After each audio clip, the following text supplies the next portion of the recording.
जय श्री राम भक्तजनों, आप सभी का स्वागत है श्री रामचरितमानस वार्षिक पाठ के 86वें दिन की कथा में। वार्षिक पाठ में हम प्रतिदिन 3 दोहे और मंगलवार के दिन 6 दोहे पढ़ते हैं, जिससे हमारी संपूर्ण रामायण एक वर्ष से पहले 11 महीने में पूर्ण हो जाती है। जिन भक्तजनों पे समय की कमी रहती है वे प्रतिदिन 3 दोहे पढ़कर अपना जीवन धन्य बना सकते हैं। प्रभु श्री राम शिव शंकर भोलेनाथ की कृपा दृष्टि पा सकते हैं। श्री रामचरितमानस का पाठ आरंभ करने से पहले हम सभी देव देवताओं को प्रणाम करते हैं, उनका आवाहन करते हैं कि वे भी हमारी श्री रामचरितमानस में सम्मिलित हों और हमें अपना आशीर्वाद प्रदान करें। जय शिव शंभु, जय पार्वती माता, जय दुर्गी माता। सभी गुरुजनों को प्रणाम आमंत्रण, सभी देव देवताओं को प्रणाम आमंत्रण। जय सरस्वती माता, जय श्री गणेशाय नमः, जय बजरंगबली। वे भी हमारे श्री रामचरितमानस में सम्मिलित हों और हमें अपना आशीर्वाद प्रदान करें। प्रभु श्री रामचंद्र शिव शंकर भोलेनाथ सभी का कल्याण करें।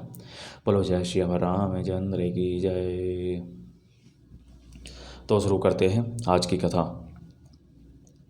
सुनहु महीपति मुकुटमणि तुम्हें सम धन्य को, रामो लखनऊ जिने के तने विश्व भूभूषण दो। मंगल भवन मंगलहारी द्रवौ सुदशरथ जर बिहारी। दूतों ने कहा, हे राजाओं के मुकुटमणि सुनिए, आपके समान धन्य और कोई नहीं है, जिनके राम लक्ष्मण जैसे पुत्र हैं, जो दोनों विश्व के विभूषण हैं। पूछने जोगु ने तने तुम्हारे, पुरुष सिंह तिहुपुर उजियारे। जिन्हें के जस प्रताप के आगे, शशि मलिन रवि शीतल लागे। आपके पुत्र पूछने योग्य नहीं हैं, वे पुरुष सिंह तीनों लोकों के प्रकाश स्वरूप हैं, जिनके यश के आगे चंद्रमा मलिन और प्रताप के आगे सूर्य शीतल लगता है। तिन्हें कहें कहिए नाथ के मीचीन है, देखिए रवि की दीप कर लीन है। सिय स्वयंवर भूप अनेका, समिटे सुबट एक ते एका। हे नाथ, उनके लिए आप कहते हैं कि उन्हें कैसे पहचाना, क्या सूर्य को हाथ में दीपक लेकर देखा जाता है। सीता जी के स्वयंवर में अनेकों राजाओं और एक से एक बढ़कर योद्धा एकत्र हुए थे।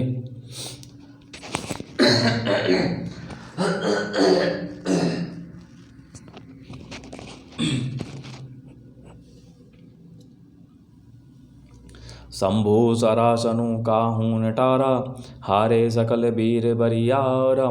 तीनी लोक मह जे भटमानी,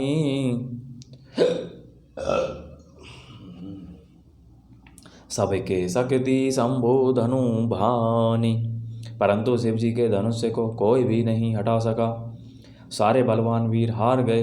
तीनों लोकों में जो वीरता के अभिमानी थे, शिव जी के धनुष ने सबकी शक्ति तोड़ दी। सकई उठाई सरासुर मेरु, सो हिय हारी गयो करी पे फेरो। जेहि कौतक शिव सैलु उठावा, सोते ही सभा पर बहु पावा।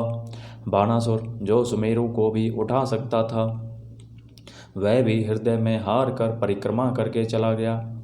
और जिसने खेल से ही कैलाश को उठा लिया था, वह रावण भी उस सभा में पराजय को प्राप्त हुआ। तहाँ राम रघुवंश मणि, सुनिए महामहिपाल। भंजेऊ चाप प्रयास बिनु, जिमी गज पंकज नाल। मंगल भवन मंगलहारी द्रवौ सुदशरथ जर बिहारी। वह, हे महाराज सुनिए, वहाँ जहाँ ऐसे ऐसे योद्धा हार मान गए, रघुवंश मणि श्री रामचंद्र जी ने बिना ही प्रयास शिव जी के धनुष को वैसे ही तोड़ डाला, जैसे हाथी कमल की डंडी को तोड़ डालता है। सुनु सरोस बिरगु नहाय को आए, बहुत भांति तेने आँख दिखाए। देखी राम बलु निज धनु दीना, करी बहुत बिने गबनु बन कीना। धनुष टूटने की बात सुनकर परशुराम जी क्रोध भरे आए और उन्हें बहुत प्रकार से आंखें दिखलाईं। अंत में उन्होंने भी श्री रामचंद्र जी का बल देख कर उन्हें अपना धनुष दे दिया और बहुत प्रकार से विनती करके वन को गमन किया। राजन रामू अतुल बल जैसे, तेज निधान लखनऊ पुनि तैसे, कंप ही भूप बिलोकत जाके, जिमी गज हरि किशोर के ताक। हे राजन, जैसे श्री रामचंद्र जी अतुलनीय बली हैं, वैसे ही तेज निधान फिर लक्ष्मण जी भी हैं, जिनके देखने मात्र से राजा लोग ऐसे कांप उठते थे जैसे हाथी सिंह के बच्चे के ताकने से कांप उठते हैं। देव देखी तब बालक दो, अब ने आँखी तर आवत को, दूत बचन रचना प्रिय लागी, प्रेम प्रताप वीर रसित पागी। हे देव, आपके दोनों बालकों को देखने के बाद अब आँखों के नीचे कोई आता ही नहीं, हमारी दृष्टि पर कोई चढ़ता ही नहीं। प्रेम प्रताप वीर रस में पगी हुई दूतों की वचन रचना सबको बहुत प्रिय लगी। सभा समेत राऊ अनुरागे, दूतन ने देन निछावरी लागे, कही अनीति ते मुँह काना, धर्म विचारी सभी सुखु माना। सभा सहित राजा प्रेम में मग्न हो गए और दूतों को निछावर करने लगे। उन्हें निछावर देख कर यह नीति विरुद्ध है ऐसा कहकर दूत अपने हाथों से कान मूंदने लगे। धर्म को विचार कर उनका धर्मयुक्त बर्ताव देखकर सभी ने सुख माना। तब उठी भूप वशिष्ठ कहूँ दीनी, पत्रिका जाए कथा सुनाई, गुर ही सब सादर दूत बोलाई, मंगल भवनीय मंगलहारी, द्रवौ सुदशरथ जरि बिहारी। तब राजा ने उठकर वशिष्ठ जी के पास जाकर उन्हें पत्रिका दी और आदरपूर्वक दूतों को बुलाकर सारी कथा गुरु जी को सुना दी।